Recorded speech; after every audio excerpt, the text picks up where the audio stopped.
Alhamdulillah, wassalatu wassalamu ala rasulillah wa ala alihi wa ashabihi wa man tabi'ahum bi ihsanin ila yaumiddin, amma ba'd. Alhamdulillah, malam Kamis ya, ini masuk 3 Sya'ban 1444 Hijriah. 3 Sya'ban, kalau lihat kalender Sya'ban itu hanya sampai 29 prediksinya. Ya, kira-kira 27 hari lagi. Bismillah. Alhamdulillah, boleh dibilang Ramadan sudah di depan mata ya. Tiba-tiba besok taraweh, sahur ya, Masya Allah ya. Ini teman-teman kalau dengar kata Ramadan, gembira karena ada Lailatul Qadar atau gembira karena ada THR-nya? Apa dua-duanya ya? Masya Allah. Jadi Ramadan itu betul-betul kurang itu. Ya, Ramadan itu dirindukan oleh seluruh kaum muslimin di seluruh dunia. Dari yang kecil sampai yang tua itu senang. Ya, yang kecil seneng ada apa? Lebaran dikasih THR, banyak kue ya, Masya Allah. Yang tua seneng ngumpul, anak-anak pada pulang ya kan. Ini jamaah nih, kalau ada yang nanya saya jawab, apa hukum mudik pulang kampung? Saya jawab wajib, Pak. Kenapa? Amalan soleh yang paling Allah cintai adalah memasukkan kegembiraan ke dalam hati saudara muslim. Itu paling Allah cintai, Allah paling Allah senangi, menggembirakan saudara muslim.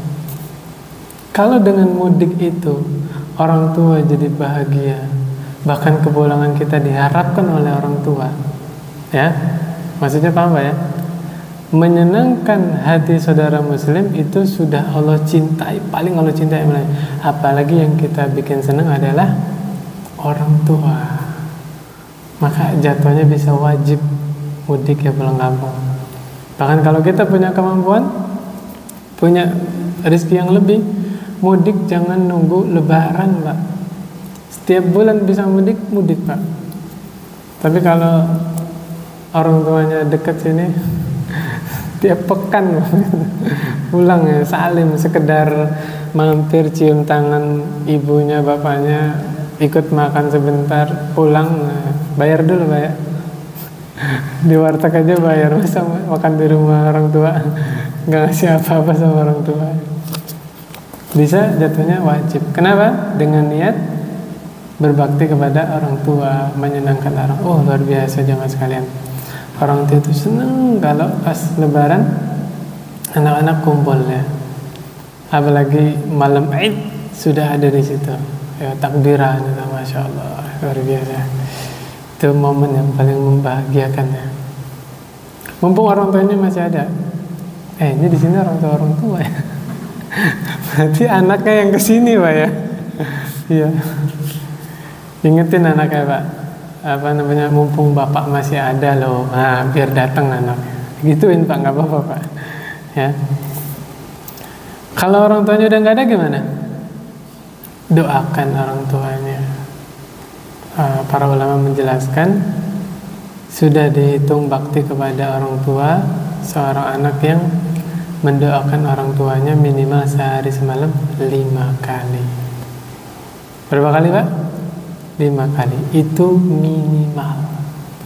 Makanya kalau kita di dalam salat, sisipkan doa kita untuk orang tua. Rabbighfirli wa liwalidayya warhamhuma kama rabbayani shaghira. Di mana Pak? Pas kapan? Lagi sujud. Subhana rabbil a'la wa bihamdi, subhana rabbil a'la wa bihamdi, subhana rabbil a'la wa bihamdi. Habis itu Rabbighfirli wa liwalidayya warhamhuma kama rabbayani shaghira. Boleh tidak? Nabi yang mengajarkan. Sujud itu salah satu tempat hamba posisinya dekat dengan Rabbnya adalah ketika sedang sujud. Bukan setelah walad dolin Pak ya. Sebagian orang ada kan walad dolin, Rabbi firli walidayya warhamhuma kama rabbayani shaghira. Amin. Saya buka kitab nggak ketemu Pak. Sementara belum ketemu, ditunda dulu. Sampai kapan? Sampai ketemu. Baru kita amalin. Sepakat Pak ya? Jadi kita nggak ngelarang, ditunda dulu. Yang udah jelas di sujud atau setelah tasyahud Pak. Tasyahud akhir sudah tahu semua insya Allah. Sebelum salam ya, innaka hamidum majid kan, terus doa tuh. Kalau imamnya belum salam, baca doa yang banyak. Nah, satu lagi informasi Pak. Di kitab Al-Wajiz ya, karangan Syekh Badawi ya, Abdul Azim Al-Badawi, itu beliau membawakan hadis, ternyata anjuran berdoa itu dianjurkan juga setelah tasyahud awal. Ini jarang yang orang tahu. Rata-rata orang malah sampai syahadat doang ya, habis itu berdiri. Padahal dianjurkan berdoa Pak. Dan dianjurkan baca sholawat juga. Jadi kalau kurang tepat kalau tasyahud awalnya terburu-buru. Padahal setelah syahadat masih disunahkan baca sholawat, setelah itu berdoa, nggak masalah. Sholat ngapain sih buru-buru? Mau kemana? Bismillah. Alhamdulillah. Nah itu pembuka ya. Dan kita berdoa kepada Allah, mudah-mudahan kita dipertemukan dengan bulan Ramadan ya, mudah-mudahan. Ini Pak, tadi hujan ya, sebelum maghrib kalau nggak salah itu ya, waktu asar. Nah, ketika hujan turun doa Pak, yang banyak doanya. Doa apapun, minta permasalahan duniawi, minta diperbaiki keluarganya, termasuk minta dipertemukan dengan bulan Ramadan. Berdoa, karena salah satu waktu yang dijabah adalah ketika turun hujan. Karena pada malam hari ini kita kajian tematik, tapi tetap saya bawa Arba'in Nawawi. Judulnya apa tematika? Berkata baik atau diam. Itu ada di hadis yang ke-15. Nggak masalah Pak ya. Nanti kita lanjutnya kan habis lebaran, paling nggak lupa lagi tuh. Sampaikan lagi, nggak masalah. Di semester 2 insya Allah ya, ketemu hadis 15. Hadis dari Abu Hurairah radhiyallahu anhu. Masih ingat Pak nama aslinya Abu Hurairah? Messi aja kenal, Ronaldo kenal, masa Abu Hurairah nggak kenal? Siapa Pak nama aslinya Abu Hurairah? Apa nih hadiahnya? Kalau ada tisu, kasih tisu hadiahnya. Bismillah. Nggak ada yang tahu Pak? Oh, pada tawadhu, nggak mau sombong, jadi pada nggak jawab. Dalam hatinya itu Abdurrahman bin Sokher. Oh iya betul. Dulu namanya Abu Hurairah itu nama aslinya Abdus Syams. Abdu hamba, Asyams matahari. Ketika ketemu Rasul bilang, "La, anta Abdurrahman." Abu Hurairah ngebantah, "Nama lo dirubah. Terima nggak Bapak namanya dirubah?" Kalau bahasa kitanya ya selamatan apa segala macam.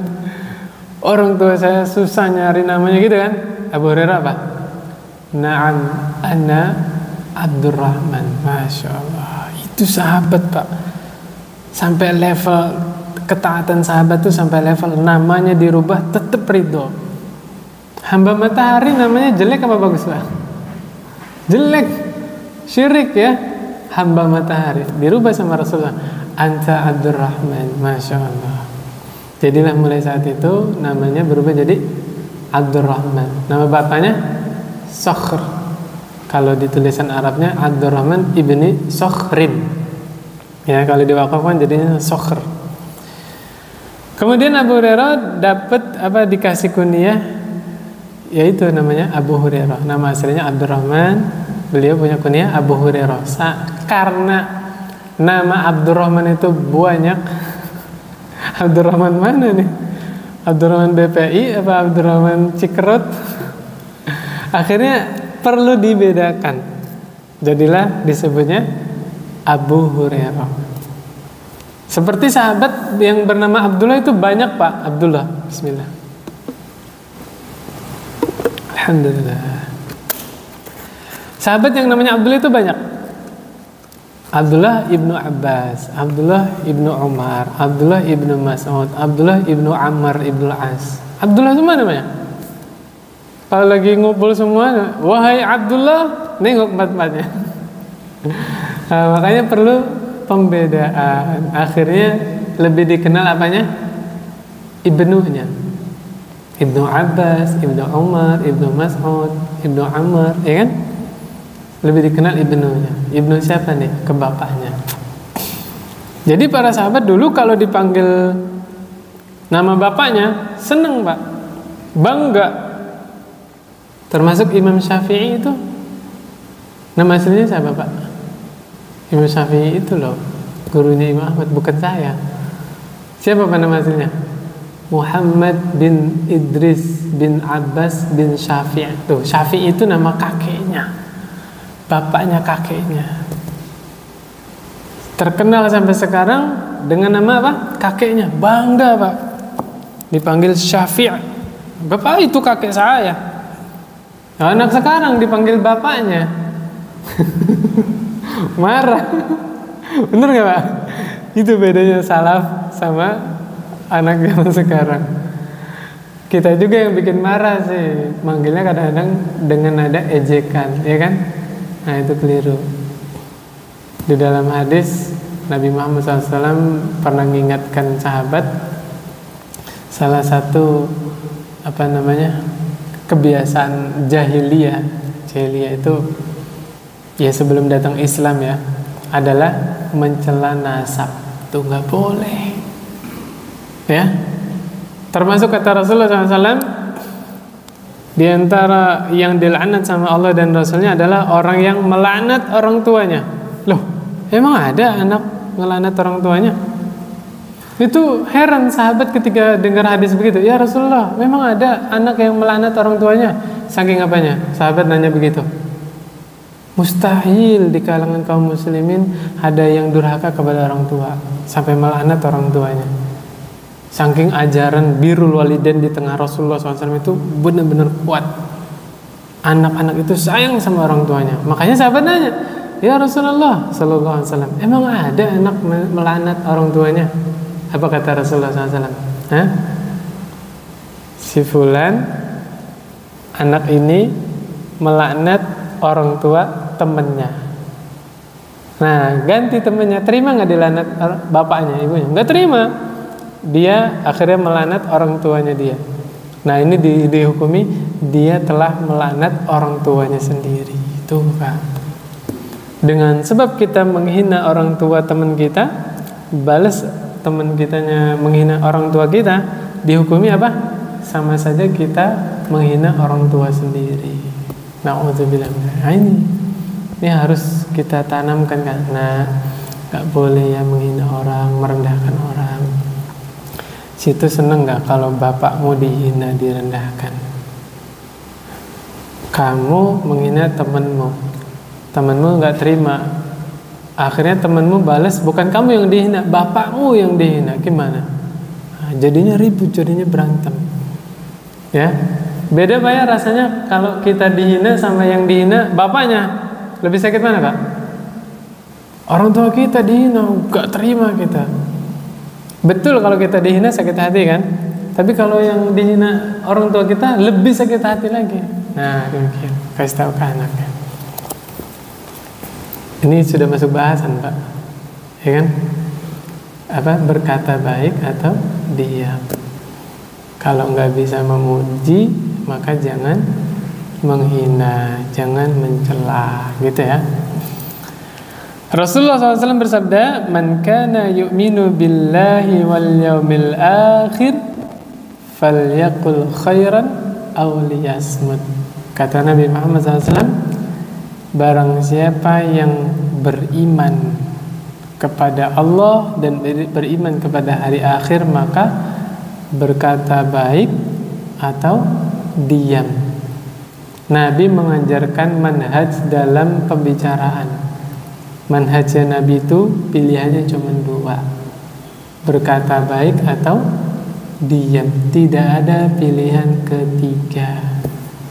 Siapa yang tidak berkata baik juga tidak diam, dia mencela, mencaci maki, menghina, ghibah, dusta, dalam hal ini dia telah menyimpang dari manhajnya Rasulullah Sallallahu Alaihi Wasallam. Ingat gak pembahasan pekan yang lalu? Karakter orang Muslim. Apa kata Nabi? Al-Muslimu man salibal muslimuna min lisanihi wa yadihi. Orang Muslim itu kaum muslimin lain selamat dari gangguan lisan dia dan tangannya. Tuh orang Muslim. Ya, orang Muslim itu tidak mengganggu orang lain, baik mengganggunya lewat lisan atau lewat tangan. Nah, kalau ada orang KTP-nya Islam kok masih ganggu, masih ngurusin urusan orang lain, dipertanyakan KTP-nya itu benar nggak KTP-nya? Karena Nabi mengajarkan orang Islam itu tidak boleh mengganggu orang lain. Nah, ini sering sekali Rasulullah SAW mengkaitkan keimanan itu dengan amalan-amalan. Mangkana yu'minu billahi wal yawmil akhir falyaf'al kaza wa kaza. Contohnya ya, barang siapa yang beriman kepada Allah dan hari akhir, berkata baik atau diam. Barang siapa yang beriman kepada Allah dan hari akhir, maka muliakan tetangganya. Barang siapa yang beriman kepada Allah dan hari akhir, maka muliakan tamu, ya, menjamu tamu. Artinya apa ini? Berarti amalan-amalan yang Rasul anjurkan itu adalah bagian dari iman. Masih ingat gak Pak? Hadis tentang al-imanu bid'un wa sab'una syu'bah. Iman itu punya lebih dari 70 cabang. Afdaluha atau a'laha qawlu la ilaha illallah wa adnaha imatatul adza 'anit tariq, menyingkirkan gangguan dari jalan, wal haya'u minal iman, dan malu itu sebagian dari iman. Nah, termasuk ini bagian-bagian dari iman. Berkata baik, ya. Atau kalau enggak bisa berkata baik, diam. Memuliakan tamu, memuliakan tetangga, ini bagian dari iman. Karena sebelum Nabi anjurkan, Nabi kaitkan dengan iman kepada Allah dan hari akhir. Nah, ini yang penjelasan yang pertama ya. Artinya kalau ada hadis man kana yu'minu billahi wal yawmil akhir, maka maksudnya amalan yang akan disebutkan Rasul itu adalah termasuk bagian dari iman. Nah, termasuk keimanan adalah dia mengucapkan yang baik. Tapi kalau nggak bisa mengucapkan yang baik, maka hendaknya dia diam, ya. Di dalam riwayat dijelaskan bahwa tegaknya lisan, ya, istiqomahnya lisan di atas kebenaran itu adalah bagian dari iman. Nabi Muhammad SAW pernah bersabda, la yastaqimu imanu abdin hatta yastaqima qalbuh. Tidak akan lurus lisan seseorang sampai lurus hatinya. Hatinya lurus, baru imannya seseorang itu lurus. Saya ulangi ya, tidak akan lurus iman seseorang sampai hatinya lurus. Wala yastaqimu qalbuhu hatta yastaqima lisanuhu. Dan hati seseorang tidak akan lurus sampai lisannya lurus.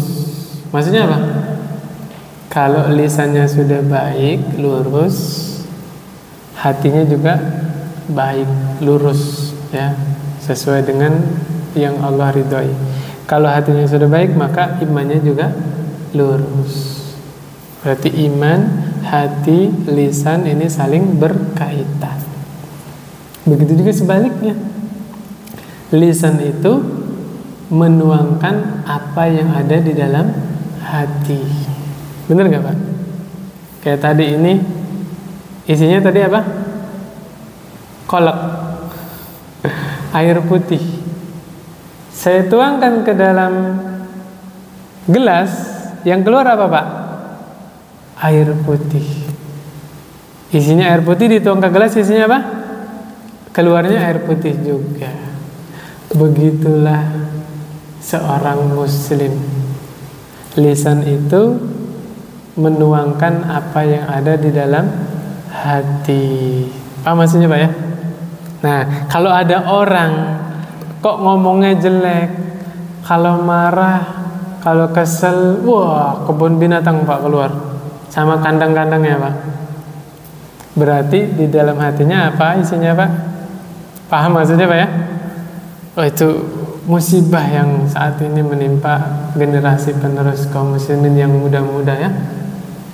Lagi main game, kalah, waduh itu saya nggak tegang ngeluarinnya di lisan inilah. Ngomong itu luar biasa, ngelus dada Pak kita kalau mendengar. Ya Allah, tahulah Bapak pernah dengar Pak ya? Pokoknya binatang itu keluar Pak. La haula wala quwwata illa billah. Nah kalau ada orang kok latahnya itu zikir Pak, astagfirullah, oh berarti di dalam hatinya itu yang ada. La ilaha illallah. Ada apa ya? Kalau kaget itu Masya Allah yang keluar itu Allahu Akbar. Kayak ada geledek jedar langsung respon itu astagfirullahaladzim. Berarti itulah yang ada di dalam hatinya. Nah saya bingung ini sama ibu-ibu kalau kaget ayam. Gak tahu apa di benaknya itu mikirin ayam atau gimana, gak tahu. Mama meong ya, kucing lah segala macam lah. Hati-hati Pak. Itu lisan itu salah satu gambaran apa yang ada di dalam dada seorang muslim. Makanya saya husnuzon Pak sama orang tua kita Pak. Itu tauhidnya kenceng Pak. Kalau lagi marah sama anaknya, la ilaha illallah Muhammad Rasulullah. Bener gak Pak? Bapak kita dulu ya, kalau udah marah suruh mandi gak mandi-mandi itu marah, tapi yang ketemu apa? La ilaha illallah, itu anak langsung takut itu. Masya Allah. Alhamdulillah Pak, semarah-marahnya orang tua kita tetap yang keluar dari lisan yang baik. Kenapa? Doa orang tua itu untuk anaknya adalah doa yang diijabah. Jangan sampai kita marah keceplosan, ngedoain yang nggak bagus buat anaknya. Na'udzubillah min dzalik. Maka saya pesan buat diri saya pribadi dan teman-teman sekalian ya, usahakan apapun yang menimpa kita, entah kita dibikin kesel sama anak kita, tetap yang keluar dari lisan kita adalah yang baik. Kenapa? Kita nggak tahu kapan waktu doa kita untuk anak kita diijabah oleh Allah. Nggak tahu kan? Khawatir pas kita lagi doa jelek, pas Allah mengijabah. Na'udzubillah. Yang nyesel siapa? Orang tuanya sendiri. Ya. Kemudian di dalam suatu kesempatan Rasulullah Sallallahu Alaihi Wasallam bersabda yang didengar oleh Abdullah ibn Amr ibn As ya. Nabi Muhammad SAW bersabda, man somata naja. Siapa yang diem, dia akan selamat. Naja, ini bagus Pak namanya Pak. Nanti Bapak punya anak, kasih nama siapa? Naja. Naja itu artinya selamat. Ya, selamat. Mudah-mudahan selamat dunia akhirat ya. Naja. Supaya nggak dirubah sama orang Indonesia. Naja gampang kan nyebutnya? Kelewatan kalau tetap dirubah. Beda dengan Ibrahim. Wah susah itu Pak. Bagi lisan orang Indonesia susah. Ibrahim akan berevolusi jadi siapa? Boim. Bener gak? Bapaknya susah-susah nyari anak lah. Ismail. Bagus gak Pak? Bagus. Sama temennya dipanggil siapa Pak? Mael. Astagfirullah. Ini PR buat kita Pak. Kita kasih nama anak yang bagus, maknanya bagus, tapi selamat dari apa? Bahasanya apa? Perubahan ya. Dirubah oleh teman-temannya yang orang Indonesia ini agak ini Pak ya. Ya itu kasih nama Naja, bagus. Apa? Nuh, nah itu enak tuh ya, manggilnya Nuh, Masya Allah. Kata Nabi apa tadi? Siapa yang diam, dia akan selamat. Betul nggak?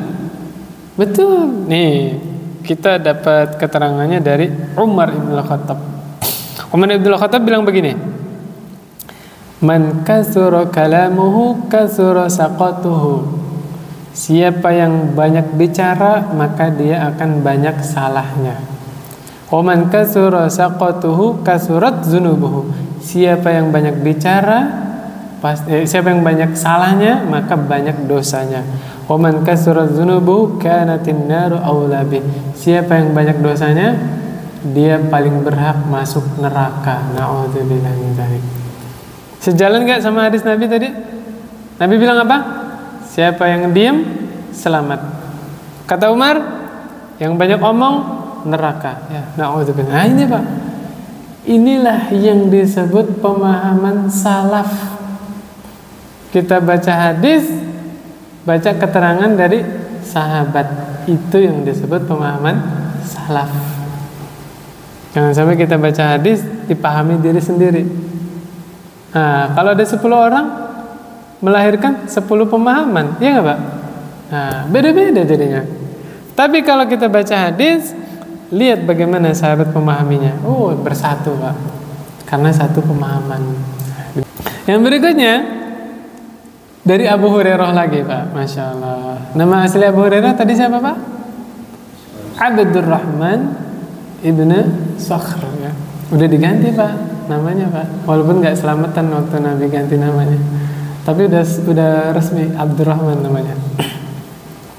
Kata Rasulullah SAW, Inna rajula la yatakallamu bil kalimati ma yatabayyanu ma fiha. Ada orang yang asal jeplak, bahasa sininya ya, asal nyeplos. Dia nggak mikirin tuh ucapan yang dia omong. Apa kata Rasulullah SAW? Yazillu biha finnar. Gara-gara ucapan itu dia dilempar ke dalam neraka. Ya, ab'ada ma bainal masyriqi wal maghrib, dilempar ke dalam neraka yang jauhnya itu sejauh timur dan barat. Na'udzubillah min dzalik. Jauh Pak, masuk ke dalam neraka gara-gara ceplosan atau jeplak. Bahasa kitanya apa Pak? Bahasa kitanya Pak? Hah? Cocote. Kalau orang ngasal ngomong kan ya, cocote harus dijaga. Hati-hati itu Pak. Kayak gitu Pak ya. La haula wala quwwata. Ini luar biasa ngeri nih Pak hadis Pak. Karena yang ngomong nggak sadar Pak. Kadang-kadang kita gitu tuh. Niatnya bercanda, benar nggak Pak? Tapi ngebecandain temen kita nih atau ngebecandain ponakan lah. Lagi lebaran, kan lagi kumpul lebaran nih. Si pamannya ini bercandain ponakannya udah dewasa. Ngomong apa lah pokoknya bercanda lah. Saya nggak pantas lah nyantainya. Mungkin dia senyum Pak di luarnya, tapi dalam hati, sakit hati. Nah yang ngomong tadi nggak ngerasa kan? Hati-hati Pak, na'udzubillah min dzalik. Dan banyak orang yang tidak merasa salah, tapi nanti ujungnya Allah masukkan ke dalam neraka. Banyak.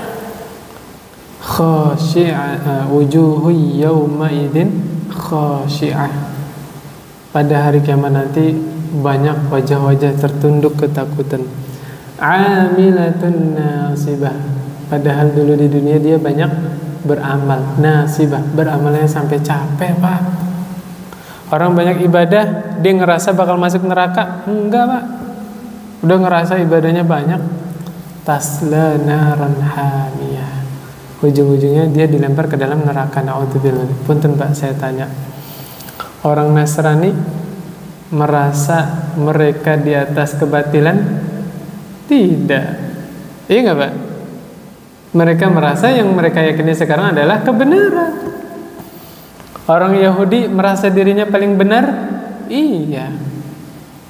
Banyak nanti orang-orang yang masuk ke dalam neraka, dia tidak merasa berbuat salah ya. Na'udzubillah min dzalik.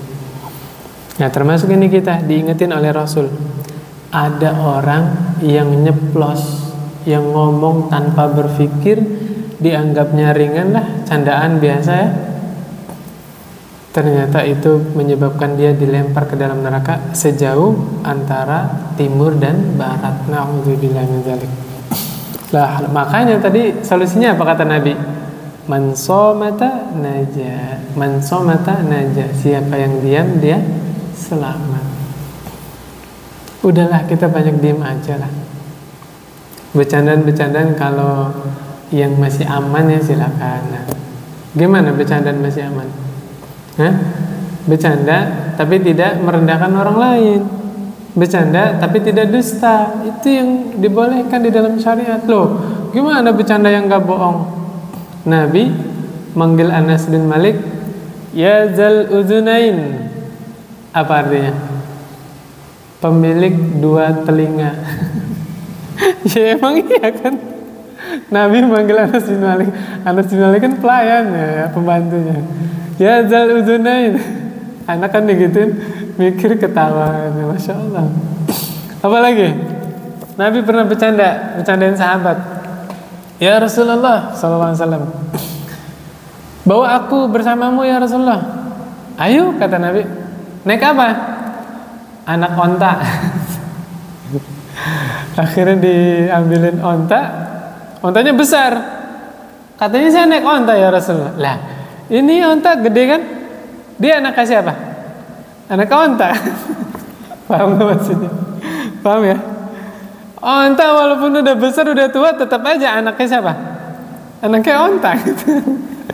Kayak kita semua walaupun udah berusia, udah berkeluarga, udah punya anak, tetap aja kita anaknya orang tua kita kan. Nah, itu bercandaan-bercanda yang sudah dicontohkan Rasul. Tidak dusta, tidak merendahkan orang lain. Masya Allah. Tetap dapat senang ya, benar ya? Iya.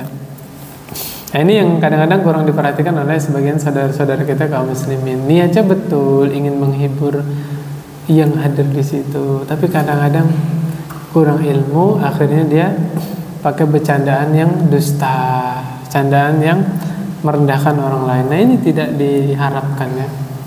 Demikian. Saya kira bisa lah, insya Allah. Dibiasakan aja bercanda tapi tidak berdusta, tidak merendahkan orang lain. Tapi ingat Pak, jangan sampai Bapak seneng bercanda sama temennya tapi jarang bercanda sama istrinya. Jangan gitu Pak. Kadang-kadang kita sering muji temennya, mendoakan barakallahu fik, masya Allah, sama temennya nih kayak gitu. Sama istrinya borok Pak. Dibikinin kopi aja bilang terima kasih aja waktu awal-awal nikah doang. Nah, ini jangan sampai kayak gitu Pak. Ya, apa salahnya pagi itu dicium istrinya, sayang terima kasih ya. Terima kasih apa? Udah dibikinin sarapan. Wow, itu hatinya berbunga-bunga itu, masya Allah. Akhirnya cintanya diperbaharui lagi. Iya nggak? Bapak sampai tempat kerja 1 menit aja Pak buat waktu istrinya, foto tuh bekalnya, cekrek, kirim ke WhatsApp. Sayang, terima kasih ya. Wah, itu udah di dalam di rumah itu, masya Allah. Ya Allah, jaga suami saya ya Allah, jangan sampai suami saya melirik ke wanita lain ya Allah. Dijaga itu. Nah, ini yang perlu ya. Ucapan terima kasih untuk istrinya, ucapan baik bukan? Baik. Yang kadang terabaikan ya, lupa ya. Artinya jangan sampai kita baik, kita supel, kita loyal sama temen, sama istrinya justru jarang. Jangan Pak, jangan. Harusnya kita lebih sering bercanda dengan istri ketimbang dengan teman. Kenapa? Karena istri kita tidak bisa dipungkiri punya kontribusi yang banyak dalam kehidupan kita ya. Mereka yang sudah mengandung anak-anak kita, iya nggak Pak? Melahirkan, ya, merawat. Masya Allah, kita terima kasih banyak sama istri kita ya. Demikian. Kemudian berikutnya, Rasulullah SAW tadi bersabda apa? Falyaqul khairan aw liyasmut. Katakanlah yang baik, kalau nggak bisa berkata baik maka diam. Ini ada di dalam surah Al-Ahzab. Al-Ahzab, saya lupa ayatnya. Nanti Bapak sampai rumah baca aja dari ayat 1 sampai terakhir, nanti ketemu. Lupa saya. Enggak. Al-Ahzab buka lembaran terakhir, Pak. Nah, di situ ada. Jadi nggak lama Bapak nyarinya. Di lembaran terakhir. Biasa dibawakan di khutbah Jumat. Ya ayyuhalladzina amanu ittaqullaha wa qulu qawlan sadida. Sering dengar Pak ya? Wahai orang-orang yang beriman, bertakwalah kalian dan berkatalah yang benar, Pak. Jangan dusta, jangan fitnah. Saya kalau buka YouTube, Masya Allah, fitnah itu banyak, Pak. Saya kemarin ngisi di Bumi Rakata, Pak. Saya jelaskan tentang sampainya pahala yang diniatkan untuk si mayit. Nah, bahas ini sedikit Pak ya, nggak apa-apa. Gini Pak, kalau kita menghadiahkan Al-Fatihah untuk si mayit, nyampe nggak Pak? Saya minum dulu Pak ya. Bismillah. Alhamdulillah, nyampe nggak Pak pahalanya? Sampai, Masya Allah. Madhabnya siapa itu Pak? Madhabnya Imam Ahmad Pak. Imam Ahmad bin Hanbal berpendapat sampai. Kalau tanya Imam Syafi'i sampai tidak? Tidak. Imam Syafi'i berpendapat tidak sampai. Imam Syafi'i berdalil dengan surah An-Najm. Apa kata Allah? Wa allaysa lil insani illa ma sa'a. Dan apa namanya? Seseorang tidak mendapatkan kecuali apa yang dia usahakan. Imam Syafi'i berpendapat dengan ayat. Imam Syafi'i berpendapat tidak sampai pahala yang dihadiahkan untuk si mayit. Sampai selesai Pak ya penjelasannya ya. Tapi Imam Ahmad bin Hanbal berpendapat sampai. Dan dalilnya ada juga, yaitu seorang sahabat yang ibunya baru meninggal. Sahabat tersebut datangin Rasulullah. Ya Rasulullah Sallallahu Alaihi Wasallam, ibu saya meninggal mendadak. Ketika ibu saya wafat, saya tidak ada di sisinya. Saya yakin kalau saya ada di situ, pasti ibu saya akan berwasiat disuruh mewakafkan tanah yang ada di sebelah sana tuh. Nah, saya mau wakafin tanah itu atas nama ibu saya ya Rasulullah. Pahalanya sampai tidak? Apa kata Rasul? Naam, sampai. Tuh jelas Pak ya. Imam Ahmad berpendapat sampai. Dalilnya ada Pak? Ada. Hadis Nabi. Lah Imam Syafi'i bilang nggak nyampe. Mana yang betul nih? Nah, tidak ada ayat dan hadis yang bertentangan. Kita lihat ya. Di dalam hadis yang lain Nabi bilang apa? Idza matal insan inqata'a amaluhu illa min salas. Dikasih doping biar nggak ngantuk. Masya Allah, luar biasa. Gak apa-apa, saya kebagian wanginya ini. Alhamdulillah, santai-santai. Saya seneng air putih Pak. Enggak apa-apa, santai aja. Nih ya, saya ulangi ya. Tadi sampai mana? Manusia kalau meninggal amalannya terputus. Ini siapa yang bilang Pak? Nabi yang bilang. Dia nggak bisa nambah sedekah, nggak bisa nambah puasa, nggak bisa nambah sholat. Tapi karena Allah Maha Rahman Rahim, ada pahala yang terus mengalir. Ada berapa? 3. Sedekah jariyah, ilmu yang bermanfaat, dan anak soleh yang mendoakan orang tuanya. Dan di dalam hadis yang lain Nabi bilang apa? Anak adalah hasil usaha orang tua. Bertentangan tidak? Sama hadis tadi, seorang anak meniatkan wakafnya, sedekahnya buat ibunya. Nyampe tidak kata Rasul? Nyampe. Kenapa? anak adalah hasil usaha orang tuanya. Berbahagialah kalau bapak-bapak punya anak yang kenal Islam, yang dekat dengan masjid. Kenapa? Anak ini selama beribadah, orang tua kebagian pahalanya. Kan doa anak yang soleh untuk orang tuanya. Doa dibagi menjadi berapa? 2. Doaul ibadah, doa'u al-mas'alah. Doa ibadah dan doa permintaan permohonan. Kalau doa permohonan kan biasa kita minta sama Allah, itu namanya doa permohonan. Nah ini masnya bercanda ini. Gak mungkin ceramah sambil makan singkong. Pernah lihat? Mau lihat? Gak mungkin saya. Bisa aja bercanda ini. Ya gak apa-apa. Nah kan bercanda-bercanda kayak gitu nggak dusta Pak ya. Nah itu yang dibolehkan di dalam syariat. Kita masih bisa bercanda walaupun tidak dusta ya. Nah, sampai mana tadi? Anak yang soleh. Makanya Pak, dari semenjak kecil anak kita dimotivasi ibadah. Kenapa? Orang tuanya ikut dapat pahala Pak, Masya Allah. Mudeng Pak ya? Nyambung ya? Nyampe, kenapa? Karena yang berbuat anaknya. Jadi bapak jangan ragu-ragu, kalau orang tuanya meninggal, pesen nasi box 100 kotak, 200 kotak, 1000 kotak, bapak sendiri yang nganterin ke tetangga. Nah gitu Pak, dengan niat ini sedekah atas nama ibu saya, atau ini sedekah atas nama bapak saya. Ini saya bilang, saya dituduh salafi wahabi, saya bilang kita menghadiahkan pahala buat orang tua kita sampai, saya ulangi lagi Pak ya, kalau orang tua kita meninggal kemudian kita sedekah atas nama bapak atau atas nama ibu, sampai tidak Pak? Sampai. Jangan, biar gak ada dusta diantara kita ya, tuduh sana sini sekarang saya jelaskan sampai Pak. Nah demikian.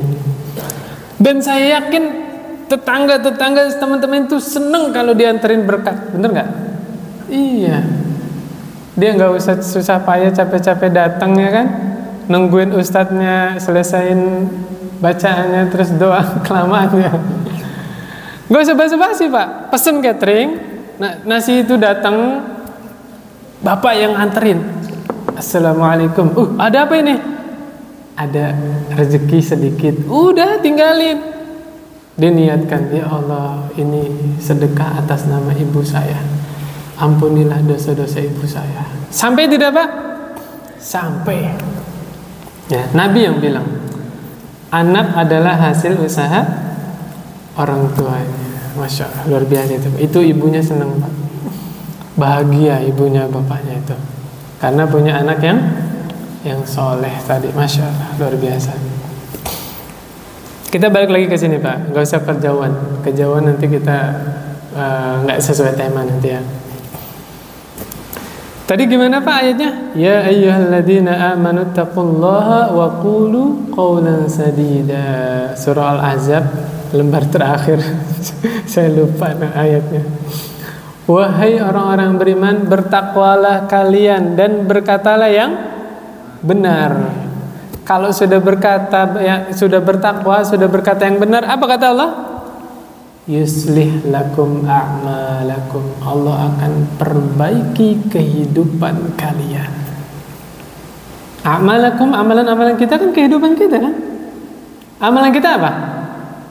Salat, pengajian, ya kan, belajar, baca, itu kan amalan kan, kehidupan bukan? Kehidupan. Maka ini kunci langsung dari Allah. Siapa yang mau Allah perbaiki kehidupannya, bertakwa, jaga lisan. Ini 2 kalau kita lakukan, Allah janji Allah akan perbaiki kehidupan kita. Ada yang lebih menepati janji daripada Allah? Tidak ada Pak. Allah yang paling menepati janji. Allah janji, siapa di antara kalian yang bertakwa, siapa di antara kalian yang menjaga lisan, Allah akan perbaiki kehidupan kalian. Bahkan balasan dari Allah bukan hanya diperbaiki kehidupannya, wa yaghfir lakum dzunubakum, Allah ampuni dosa-dosanya. Masya Allah. Udahlah, mulai sekarang gak usah neko-neko. Ya Allah, bantu saya untuk bertakwa. Ya Allah, bantu saya untuk menjaga lisan. Bismillah, Pak. Nanti akan Allah perbaiki kehidupannya. Masya Allah, luar biasa ya. Itu janji dari siapa, Pak? Allah Subhanahu wa Ta'ala. Sering disampaikan itu khutbah Jumat ya. Cuma kitanya yang nggak paham artinya.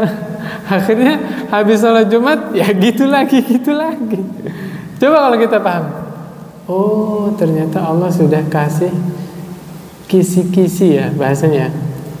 Udah kasih apa namanya? Rumus. Siapa di antara kita yang mau diperbaiki kehidupannya? Syaratnya tadi apa? Bertakwa dan berkata yang benar, dalam kurung menjaga lisan. Kemudian berikutnya dari An-Nakhai ya, An-Nakhai, beliau berkata rahimahullah, yahlikun nasu fi fudulil mal wal kalam. Ya, manusia itu kebanyakan binasa itu gara-gara harta dan lisan. Ya, banyak harta bisa binasa nggak, Pak? Bisa. Jangan dikira kalau banyak harta nggak timbul masalah. Ya, ada orang yang pamer-pamer harta di medsos jadi inceran perampok, iya nggak, Pak? Ada orang yang pamer kekayaannya, besoknya petugas pajak datang. Ayo, bener nggak, Pak? Ya, jadi harta itu ujian, Pak. Mau harta sedikit, harta banyak, diuji. Harta banyak, dia bersyukur tidak. Harta sedikit, dia sabar tidak. Nah, kebanyakan manusia binasa gara-gara tidak lulus ujian ketika berkaitan dengan harta. Entah itu dia tidak amanah, bawa lari harta orang, ya kan? Atau tidak bayar hutang, sengaja tidak ada niatan bayar hutang dan seterusnya. Na'udzubillah min dzalik. Atau menyia-nyiakan harta. Pak, jamaah yang dirahmati Allah Subhanahu wa taala, kesalahpahaman manusia. Fa ammal insanu idza mabtalahu rabbuhu fa akramahu wa na'amahu wa yaqulu rabbi akraman. Apa kata orang? Kalau Allah kasih harta banyak, Allah kasih kelebihan, apa kata dia? Allah sedang memuliakanku. Wa amma idza ma batalahu faqadara 'alaihi rizqahu fa yaqulu rabbi ahanan. Kalau rezekinya lagi disedikitkan sama Allah, dibatasi, dia bilang apa? Allah sedang menghinakanku. Keliru, salah paham. Bapak kenal Qarun? Nggak kenal. Sultan yang hidup di zaman Fir'aun, Qarun. Itu, Pak, kunci berangkasnya. Zaman dulu kan belum ada ATM ya, belum ada ini kan. Jadi harta tuh dikunci di berangkas.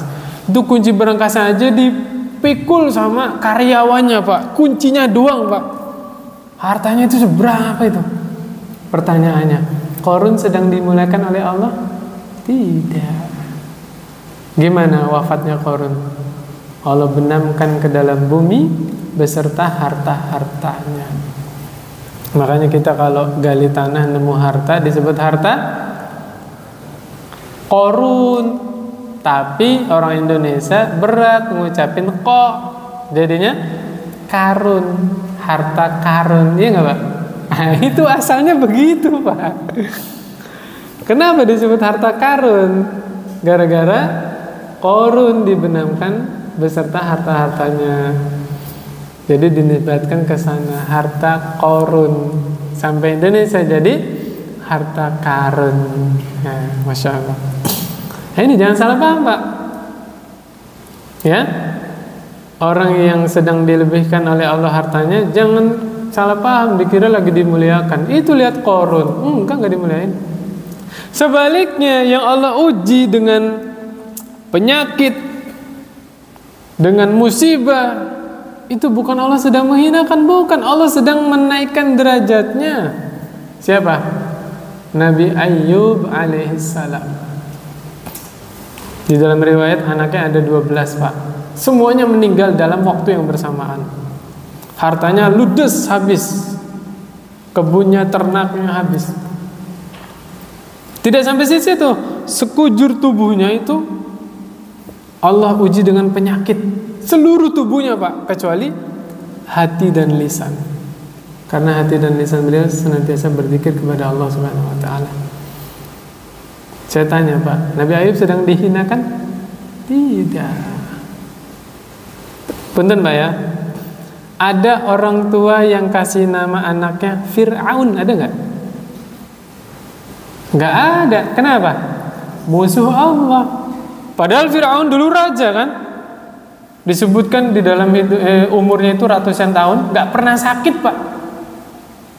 Nah, pertanyaannya, Allah memuliakan Fir'aun? Tidak. Allah sedang mengajarkan kepada kita bahwa ketika ada seseorang Allah kasih sehat, Allah kasih harta, Allah kasih kedudukan, ya, orang-orang memuliakan dia, belum tentu dia sedang dimuliakan oleh Allah, bukan. Contohnya siapa? Fir'aun. Tidak ada satu orang tua pun yang memberi nama anaknya Fir'aun, betul? Tapi saya tanya, ada orang tua yang kasih nama anaknya Ayyub? Ada? Banyak. Nah, di sini, Pak ya, udah ketemu nih ya ininya, benangnya ya, bahwa kenikmatan dunia itu tidak menjadi standar bahwa dia dimuliakan oleh Allah, tidak. Mulia atau tidaknya seseorang adalah kedekatan dia dengan Allah Subhanahu wa taala. Saya sering sampaikan, boleh buat prinsip hidup. Apa? Pujian manusia yang dilontarkan kepada kita, seandainya seluruh orang suka sama kita, seluruh orang memuji kita, sama sekali tidak menaikkan derajat kita di sisi Allah. Iya nggak, Pak? Sebaliknya, hinaan manusia, semua orang benci sama kita, sama sekali tidak menurunkan derajat kita di sisi Allah Subhanahu wa taala. Maka orang yang ikhlas beribadah kepada Allah, dia tetap ibadah walaupun dipuji, walaupun dihina, tetap ibadah kepada Allah Subhanahu wa taala. Karena yang jadi ukuran adalah muamalah kita dengan Allah Subhanahu wa taala. Luar biasa, Pak. Saya jadi ingat riwayat. Ada seorang Arab Badui datang kepada Rasulullah SAW. Nanya, "Ya Rasulullah sallallahu alaihi wasallam, nanti saya di akhirat dihisab oleh siapa?" Allah Subhanahu wa taala yang langsung menghisab. Apa kata orang Arab Badui tadi? Alhamdulillah, kalau begitu baguslah. Loh, kenapa? Hubungan saya sama Allah baik-baik aja. Nah, paham nggak maksud saya? Ada riwayat yang lain bilang, oh kalau saya dihisab sama ibu saya, habis saya. Kenapa? Hubungan dia dengan ibunya tidak baik-baik aja. Nah, demikian ya sekalian. Jadi tolak ukurnya apa? Bagaimana muamalah kita dengan Allah Subhanahu wa taala. Ya, demikian. Sampai jam? 10 menit lagi ya. Nanti kita tanya jawab ya. Kemudian berikutnya dikatakan juga oleh An-Nakhai ya, rahimahullah, fa innal iksara minal kalami alladhi la hajata ilaihi yujabu qasawatal qalbi. Banyak bicara yang enggak ada kebutuhan di dalamnya ya, ucapan-ucapan yang enggak dibutuhin ya, enggak perlu. Kita ngomong begitu juga enggak perlu. Apa kata beliau rahimahullah? Itu akan menumbuhkan kerasnya hati. Berarti salah satu penyakit hati itu bisa ditimbulkan dari mana? Banyak bicara ya, Masya Allah. Itu orang kalau udah kebanyakan bicara kadang-kadang ngapain? Melantur kemana-mana, betul nggak? Sampai ngurusin urusan pribadi orang, betul nggak? Nah, privasi orang diurusin. Punten ya, punten. Salah satu yang bisa menyakitkan perasaan saudara kita. Pertanyaan apa? Kapan nikah? Bener nggak? Kayaknya kalau diantara kita kayak ringan ya. Lu kapan nih? Jamaah sekalian, mungkin lisan bisa senyum, tapi hati tersakiti. Betul? Iya. Jangan tanya begitu. Doakan kebaikan, silakan. Semoga Allah dekatkan jodohnya. Semoga Allah mudahkan usahanya. Udah selesai. Jangan, apalagi sampai dibully ya, apalagi di depan teman-temannya, bener gak? Jangan jamaah sekalian. Itu bukan candaan, itu bukan basa-basi, itu udah privasi itu. Apalagi pas belum nikah ditanya begitu ya. Pas udah nikah enggak, berhenti nanya lagi. Udah ngisi istrinya. Masya Allah, tidak semua orang senang ditanya begitu. Ada orang sudah nikah 10 tahun belum hamil, kita nggak ngerasain sedihnya mereka bagaimana menantikan buah hati, benar nggak Pak? Nah, hendaknya pertanyaan-pertanyaan yang sudah kerana privasi jangan ditanyain, apalagi di hadapan publik ya, jangan Pak. Repot kalau dia sakit hati dia mendem. Kalau nggak dipendem kita bisa minta maaf ya, benar nggak? Lah kalau dia mendem gimana? Dipendam sakit hatinya, dia lapor sama yang maha menciptakan. Waduh, repot. Nah, dari sinilah hendaknya kita berhati-hati dalam menggunakan lisan kita. Udah pertanyaan-pertanyaan yang yang biasa aja. Gimana Pak, sehat? Alhamdulillah. Udah gitu aja. Atau doakan semoga Bapak selalu di dalam lindungan Allah, gitu aja. Semoga Allah memberkahi Bapak dan sekeluarga. Udah selesai. Nah, demikian ya. Kadang-kadang itu perlu diperhatikan juga ya. Karena sebagian orang masih menganggap masih bahasanya? Masih lumrah ya. Padahal sebagian orang banyak hati-hati yang tersakiti dengan sebab pertanyaan itu. Kemudian berikutnya, kata Muhammad bin Ajlan, pembicaraan itu hanya ada 4. Pembicaraan apa nih? Yang bermanfaat. Cuman 4 katanya. Kata Muhammad bin Ajlan. Yang pertama, antazkurallah. Engkau mengingat Allah, berzikir kepada Allah. Lisan kita gunakan untuk berzikir kepada Allah. Yang kedua, wa taqra'al Qur'an. Membaca Al-Quran.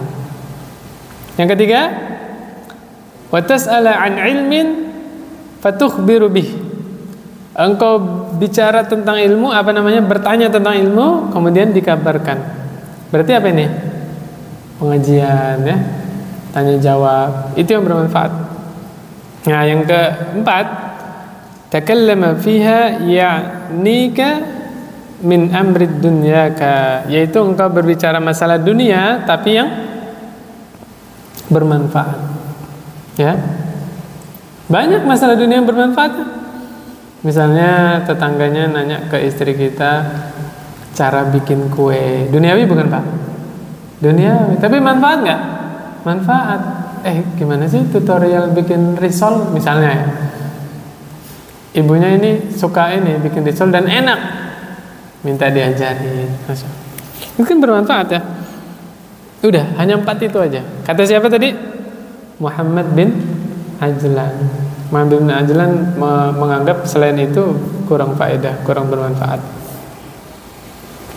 Kemudian Abu Bakar As-Siddiq radhiyallahu anhu pernah mengambil lidahnya dipegang gini Pak. Ya. Beliau radhiyallahu anhu bilang, hadza awradani al-mawarid. Ini adalah sumber atau sebab orang yang banyak membinasakan manusia. Lisan ini Pak, gara-gara lisan orang-orang banyak yang binasa, banyak yang dapat masalah. Benar nggak Pak? Iya. Apalagi sekarang di medsos ya, di YouTube kan, misalnya dia punya masalah apalah, curhatnya di medsos, yo barang udah diusut ke polisi, klarifikasi, bener gak Pak? Minta maaf, ya nggak? Gara-gara apa? Lisan. Hati-hati Pak. Dengan sebab lisan rumah tangga orang berantakan Pak. Na'udzubillah min dzalik. Ada kisahnya seorang istri, dia soleh, dia baik, sabar sama suaminya. Ikut pengajian, ketemu temen yang nggak pas. Ibu-ibu yang lain nih, teman-temannya ini, wah pakai emas gelangnya, punya mobil segala macam. Si istri yang soleha tadi dipojokin. Lah, kamu sama suami kamu nggak dikasih apa-apa?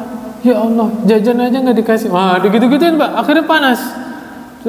Pulang pengajian bukannya dapat ilmu, malah bawa fitnah. Akhirnya berantem sama suaminya. La haula wala quwwata illa billah. Gara-gara apa? Lisan. Hati-hati.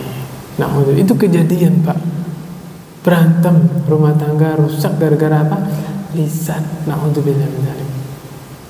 Kayak contoh lagi, apa namanya, sama saudara, kadang-kadang sama saudara asalnya letuk aja, cari misalnya, saya nyari rumah kamu pasti ketemu, cari aja yang paling jelek.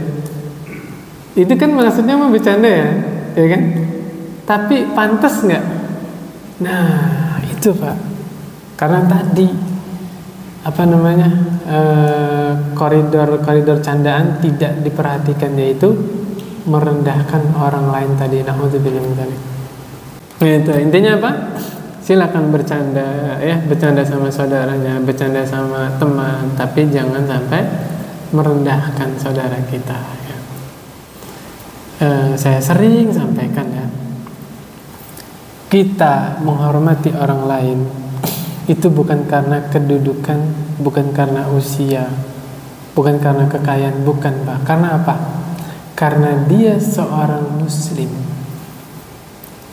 Kalau dia agamanya Islam, dia muslim, dia saudara kita, dia wajib kita hormati, kita muliakan. Walaupun dia teteh, pembantu, ya nggak Pak? Nggak boleh kita merendahkan Pak. Bisa jadi pembantu kita itu di sisi Allah jauh lebih mulia daripada kita. Teteh nih paling sehari gajinya berapa Pak? Dibayar berapa teteh? 50.000 ya? 40.000 ya kan? Untuk mengeluarkan uang 20.000 sedekah, itu dia harus ambil dari upah dia, hampir setengahnya Pak ya. Tapi bagi kita ngeluarin 20.000 ringan gak Pak? Sebagian orang ringan, karena gajinya mungkin jutaan. Sedekah 20.000 yang kita keluarkan sama sedekah 20.000 yang pembantu tadi keluarkan, sama nggak nilai di sisi Allah Pak? Beda. Makanya jangan pernah merendahkan orang lain, walaupun itu bawahan kita, walaupun itu pembantu kita. Kata Allah apa? Inna akramakum indallahi atqakum. Orang yang paling mulia di sisi Allah di antara kalian adalah yang paling bertakwa. Itu pegang Pak.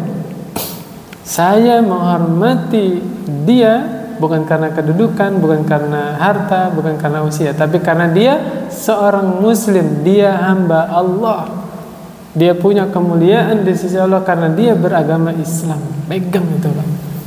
Maka siapapun orangnya, kalau dia muslim, wajib kita menghormati dia, haram kita merendahkan dia. Demikian. Itu pegang Pak, supaya kita dimanapun berada, kapanpun senantiasa menghormati saudara kita ya. Jangan sampai kita merendahkan orang lain. Yang terakhir, habis ini bisa kita tanya jawab Pak ya. Perkataan Abdullah bin Mas'ud radhiyallahu an. Abdullah bin Mas'ud radhiyallahu an pernah berkata, wallahi alladzi la ilaha illahu, demi Allah zat yang tidak ada yang berhak disembah kecuali Allah ya. Tidak ada sembahan yang berhak disembah kecuali Dia, Allah Subhanahu wa taala. Ini penekanan Pak, sebelum beliau berkata, bersumpah dulu. Ya. Bapak kalau biar dipercaya kan, masalah-masalah apa, pakai sumpah dulu kan. Demi Allah bukan saya yang ngambil, orang saya baru datang. Gitu kan. Benar nggak Pak? Penekanan. Misalnya kita baru datang tiba-tiba ada kehilangan apa gitu kan. Nah ini Abdullah bin Mas'ud menekankan, demi Allah apa? Ma'alal ardi ahaqqu bitulis sijnin minal lisan.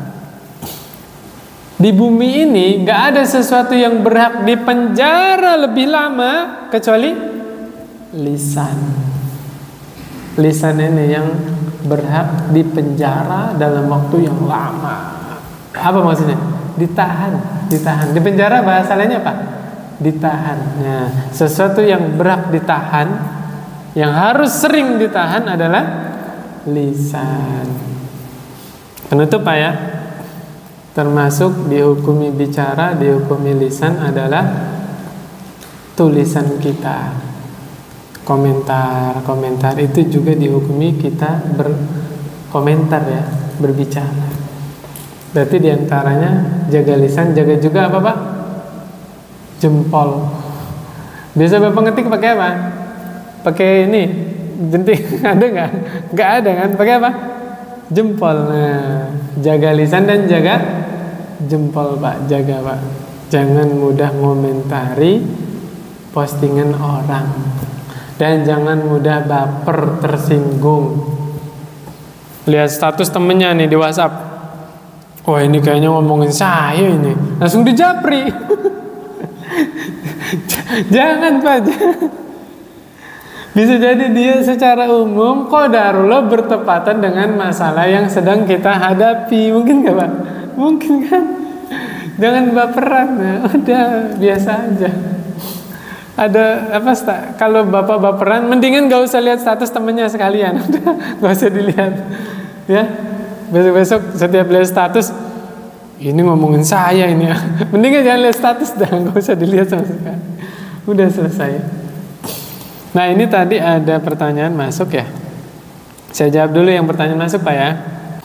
Ada yang pertanyaan yang pertama, tata cara duduk tasyahud iftiras apa tawarruk ketika kita telat sholat berjamaah. Ya biasanya contohnya gini, contohnya sholat maghrib ketinggalan 1 rakaat Pak ya. Nah imamnya kan tawarruk tuh, tasyahud akhir yang ketiga. Kita kan masih rakaat kedua kan. Nah duduknya yang mana Pak? Tawarruk apa iftiras? Hah? Iftiras ya. Intinya begini Pak, kewajiban kita mengikuti imam itu mengikuti gerakan secara umum, tidak spesifik. Maksudnya apa? Maksudnya gini, imamnya duduk, kita ikut duduk. Tidak disyaratkan sama, imamnya tawarruk, kita harus tawarruk, enggak. Pokoknya imamnya duduk, kita ikut duduk. Imamnya tawarruk, kita iftiras, boleh? Boleh. Pokoknya imamnya duduk, kita ikut duduk, itu sudah dianggap mengikuti imam. Adapun masalah tawarruk atau iftiras, nih Pak, penengahnya Pak ya, penengahnya. Sholat apapun, mau masbuk, mau nggak masbuk ya, sholat apapun. Teorinya gini Pak, kalau yang 2 rakaat di rakaat kedua duduk iftiras, lewat rakaat kedua ya, rakaat ketiga, rakaat keempat, tasyahudnya duduk tawarruk. Nah itu ininya, apa namanya, teorinya. Jadi duduk iftiras itu tasyahud yang rakaat kedua, baik rakaat kedua itu rakaat terakhir atau bukan terakhir. Paham maksud saya Pak ya? Tapi lagi-lagi ini sunnah, tidak wajib. Yang wajib itu duduknya. Adapun cara duduk tawarruk atau iftiras itu sunnah. Jadi nggak ngaruh dengan kesahannya sholat seseorang. Sholat subuh kan, ada yang tawarruk, ada yang iftiras kan, sah sholatnya. Yang wajib apanya? Duduknya. Punten Pak ya, punten. Sholat nih, Bapak duduknya bersila. Sah sholatnya Pak? Sah nggak? Sah. Yang penting duduk. Cuma lebih tambah lagi pahalanya kalau ngikutin sunnah. Nah, sunnahnya kalau salah duduknya apa?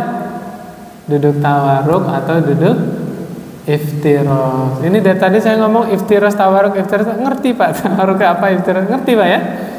Kalau iftiros duduk di atas telapak kaki kiri.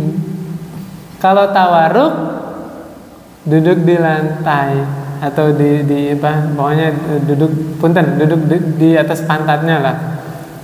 Kaki kirinya masuk ke gares, tahu gares? Apa bahasanya? Tulang kering. Kalau bahasa Jawa kan gares Pak ya. Aduh gimana praktekinnya? Ya tahu lah ya, masuk gitu. Kalau duduk di bawah ngampar saya praktekin. Duduknya di atas ini. Nah itu tawaruk. Saya ulangi lagi, itu sunnah. Yang wajib adalah duduknya. Ya suatu saat ada yang lagi bisulan kakinya misalnya kan terpaksa dia duduknya sila misalnya sah nggak soalnya Pak? Sah, karena yang wajib adalah duduknya. Jadi jawaban dari saya itu hanyalah afdoliyah. Tapi kalau Bapak mau ngikutin imam tawaruk, kita tawaruk, imam iftirak kita boleh, silakan. Karena yang wajib adalah duduknya. Kaifiyah iftiras atau tawaruknya itu sunnah. Pertanyaan kedua, kita kadang mau ngingetin orang nih, tapi nggak hafal hadisnya, Arabnya juga nggak hafal, artinya juga ngawang. Kadang-kadang gitu ya, belajar agama tuh kan ngaji kuping, bener nggak Pak? Gimana nih, ingetin nggak orangnya? Ingetin semampunya Pak, semampunya. Mudah-mudahan dengan kita mengingatkan itu orangnya tadi terpacu. Iya ta, yang kamu bilang itu benar ta. Akhirnya dia nyari kan. Nah, ingetin aja nggak apa-apa. Ini contohnya dia mencontohkan larangan Rasul kepada wanita untuk ziarah kubur ke makam. Bismillah. Alhamdulillah. Tanya Pak, ada yang nanya nih. Cewek-cewek boleh nggak ke makam? Saya tadi maghrib baca Pak kitabnya, Kitabut Tauhid. La'ana Rasulullah sallallahu alaihi wasallam az-zairatil qubur. Nabi melaknat wanita-wanita yang berziarah kubur. Jangan berhenti sampai situ Pak, ada riwayat yang lain. Aisyah pernah bertanya kepada Rasulullah SAW, ya Rasulullah SAW, apa yang aku baca ketika aku ke pemakaman, ya ke kuburan? Diajarin sama Rasul doa Assalamualaikum ya ahlad diyar itu, insyaallah bikum lahikun sampai seterusnya ya. Berarti Nabi membolehkan Aisyah ziarah kubur? Iya, diajarin doanya bahkan kan. Nah inilah perlunya menjamakan seluruh dalil, jangan mengamalkan satu dalil saja. Nah yang dilarang oleh Rasul, wanita-wanita yang ziarah kubur itu yang pertama, wanita yang tidak tahu aturan. Kadang di kuburannya, misalnya ada yang meninggal nih, keluarga wanitanya ikut kan, nggak pakai kerudung, auratnya kemana-mana, itu yang nggak boleh Pak. Terus hatinya terlalu ini, apa sih bahasanya, baper apa gimana? Hah? Sedih banget kan, nggak bisa nahan ininya, kesedihannya gitu. Itu yang nggak boleh Pak. Adapun wanita yang tahu aturan, menutup auratnya, tahu fikihnya, apa ziarah kubur boleh, ya, tidak menimbulkan fitnah. Kadang-kadang wanita nggak tahu ke kuburan pakai minyak wangi. Orang harusnya ingat akhirat, ingatnya apa? Paham maksud saya Pak ya?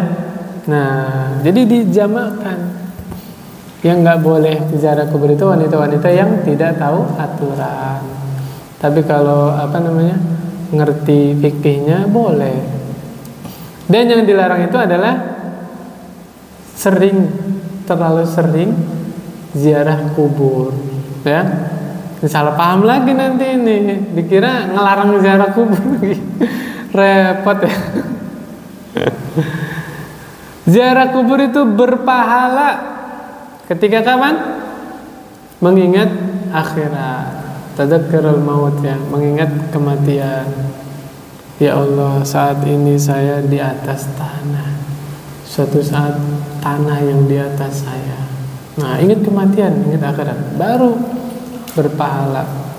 Dan tidak disarankan, tidak dianjurkan ziarah kubur yang lokasinya jauh sampai bersusah payah harus pakai kendaraan, itu enggak dianjurkan, ya. Kata Rasulullah SAW, la tasyuddur rihal illa ila salasati masajid. Tidak boleh bersusah payah melakukan perjalanan kecuali ke 3 masjid. Masjidil Haram, Masjid Nabawi, Masjidil Aqsa. Bapak nggak boleh jauh-jauh dari Indonesia ke Madinah niat ziarah kubur Nabi, nggak boleh, Pak. Bolehnya niatnya ziarah Masjid Nabawi. Nah, urusannya lain kalau Bapak udah di Masjid Nabawi, kan deket tuh ziarah kubur Nabi, boleh nggak? Boleh. Tuh, perbuatannya sama, niatnya beda. Wa innama likulli imri'in ma nawa. Setiap orang mendapatkan apa yang dia niatkan. Tadi hadisnya jelas. Nabi bilang kubur Nabi atau Masjid Nabi? Masjid Nabi atau Masjid Nabawi. Ya, demikian. Ini panjang nanti pembahasannya, dari ziarah kubur sampai ke tabaruk, tawasul, ya. Nanti aja lah, masih jauh pembahasan kita. Kita kan masih anak-anak, Pak, ya, belum dewasa, ya. Kemudian berikutnya pertanyaan yang, oh iya tadi, jadi boleh sampaikan saja secara makna juga bahasa Indonesia. Saya pernah ikut pengajian, katanya begini, nggak apa-apa. Kalau kita ragu, jangan disandarkan Rasulullah SAW bersabda demikian, jangan, ya. Saya pernah ikut pengajian, katanya begini, ustadznya nerangin begini, gitu aja, ya. Biar nanti dia PR-nya tabayun sendiri, cross check sendiri. Bener gak sih Nabi yang bersabda begitu? Nah, demikian. Nah, yang ketiga, ketika sholat berjamaah, sholat zuhur, sholat asar, imamnya dikerasin apa dipelanin, Pak, bacanya? Itu imamnya baca loh, Pak, bukan diem. Nanti Bapak seuzon sholat asar, imamnya gak baca apa-apa ini. Kenapa saya bilang begini? Salat langsung Alhamdulillahi Rabbil Alamin. Sirma salat orang baca Bismillah. Berarti salat asar tuh nggak baca Al-Fatihah berarti. Asal nuduh aja. Baca tapi pelan. Kalau mau denger di belakang imam deh, coba nanti kedengeran. Dituduh gitu, Pak, dituduh nggak baca Bismillah. Padahal baca, Pak, ya. Nah, jadi ini pertanyaannya. Sholat asar nih, sholat zuhur, lama imamnya nggak ruku-ruku, apa yang kita baca? Apa kita ngulangin Al-Fatihah? Yang benar adalah kita baca Al-Quran, ya. Misalnya nih, Bapak udah Al-Fatihahnya udah selesai, Al-Kafirun biasanya, Pak, ya, langganan, Pak, ya. Qul ya ayyuhal kafirun sama qul huwallahu ahad. Langganan, Pak, ya. Udah lakum dinukum waliyadin, lama imamnya gak ruku-ruku, kita diem aja, lanjut, Pak, baca surat yang lain. Idza jaa nasrullah, belum ruku juga, tabat syada, Pak, Al-Ikhlas, Al-Falaq, terus. Gak ada diam di dalam sholat, Pak, gak ada. Jadi lanjutin baca Al-Qur'annya. Nah, kalau Bapak pengalaman ditandain, wah, imam ini kalau sholat zuhur lama ini, sholat asar Bapak baca An-Naba. Nah, iya, Pak, benar. Baru sampai 10 ayat ruku, imamnya gimana? Lanjut 40 ayat, ya ruku, ikutin imam, gitu, Pak. Jadi yang benar apa? Setelah Al-Fatihah, kalau imamnya nggak ruku-ruku, baca apa, Pak? Baca surat Al-Quran. Begitu juga di rakaat ketiga dan keempat. Misalnya ada imam yang lama, ya, Baca Al-Quran, Pak. Baca Al-Fatihah, setelah Al-Fatihah baca Al-Quran. Memang ini sunnah yang kadang terlewatkan ya. Nabi Muhammad SAW terkadang baca surat di rakaat ketiga dan keempat sholat zuhur dan asar. Terkadang-kadang. Nah, jadi jangan bingung kalau kita selesai Al-Fatihah, imamnya belum rukuk, maka apa yang kita lakukan? Baca Al-Quran ya, surat-surat yang kita hafal, silakan. Muslim yang baik adalah mengamalkan seluruh dalil, ya kan? Satu dalil Nabi bilang apa tadi? Yang diam dia selamat. Ternyata yang dimaksud Nabi bukan diam berlebihan juga, diam aja kayak tadi Bapak bilang orang diam aja blow juga ya. Ternyata nggak demikian. Ada hadis lain, apa kata Nabi? Berkata baik atau diam. Oh, berarti yang dimaksud diam di situ adalah ya kalau nggak perlu ngomong ya nggak usah ngomong. Nah, gitu kan? Nah, pertanyaan Bapak ini jazakallahu khairan ya atas pertanyaannya. Pertanyaan bagaimana Islam menyikapi profesi yang dia mengharuskan banyak bicara, ya kan? Ya tadi tetap memperhatikan kalau bisa sih yang keluar dari desanya tetap menimbulkan manfaat. Baik itu manfaat dalam agamanya atau dunianya tadi. Walaupun ada hal-hal yang mubah itu gini Pak, dia nggak manfaat tapi juga nggak dosa, ya kan? Kayak Bapak candain temennya mungkin ya, sama tidak merendahkan kan berarti nggak dosa kan? Justru malah kalau temannya seneng malah jadi berpahala. Nah, berarti tinggal memanagenya. Bagi kita yang ditakdirkan oleh Allah, qadarullah mengharuskan banyak bicara ya, kayak tadi guru, dai dan seterusnya. Berarti PR-nya itu bagaimana dia banyak bicara tapi tetap bisa mengerem dari hal-hal yang menimbulkan mudarat. Jangan sampai dia merendahkan orang lain, jangan sampai dia memfitnah, berdusta, ghibah. Ini sebenarnya bahaya lisan ini banyak sekali Pak ya. Kalau kita mau lanjut sampai subuh bisa ini Pak. Ghibah, dusta, namimah, waduh, berkata tentang Allah tanpa ilmu, wah itu banyak sekali kalau kita mau kupas dosa-dosa apa saja yang timbul dari lisan. Ya, berkata tentang agama tanpa ilmu itu paling banyak yang menjerumuskan manusia ke dalam neraka. Na'udzubillah min dzalik. Di hadis Bukhari, Muslim, di kitab Lu'lu' wal Marjan itu disebutkan, man kazzaba alayya muta'ammidan falyatabawwa maq'adahu minan nar. Siapa yang berdusta atas Nabi Muhammad SAW, ya, dia bilang Nabi bersabda, padahal Nabi nggak ngomong gitu.